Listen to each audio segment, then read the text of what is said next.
पनवेल आणि उरण तालुक्यातील नागरिकांना मोठ्या उपचारांसाठी शहरातील रुग्णालयांकडे किंवा मुंबईसारख्या महानगरातील रुग्णालयात धाव घ्यावी लागत होती। ही गैरसोय आता हळूहळू दूर होत आहे। उरण नाका परिसरातील नागरिकांना आता रात्री अपरात्री गंभीर स्थितीत असलेल्या रुग्णाला घेऊन पनवेल शहरातील रुग्णालयाकडे धाव घेण्याचा त्रास वाचणार आहे।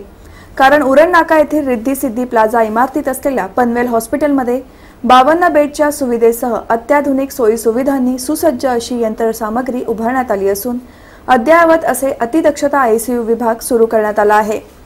या आयसीयूचे उद्घाटन आमदार प्रशांत ठाकूर यांच्या उपस्थितीत नगराध्यक्षा चारुशीला घरत यांच्या हस्ते आयसीयू विभागाचे उद्घाटन शनिवारी 7 डिसेंबर रोजी करण्यात आले। तर पनवेल नगरपालिकेचे आरोग्य सभापती लतीफ शेख यांच्या हस्ते ओपीडी आणि कन्सल्टिंग रूमचे उद्घाटन करण्यात आले। या उद्घाटनाला ज्येष्ठ नेते वायटी देशमुख, पनवेल विधानसभा अध्यक्ष दशरथ म्हात्रे, हॉस्पिटलचे डायरेक्टर डॉक्टर सुरेश करांडे आदी मान्यवर आणि कर्मचारी वर्ग उपस्थित होते।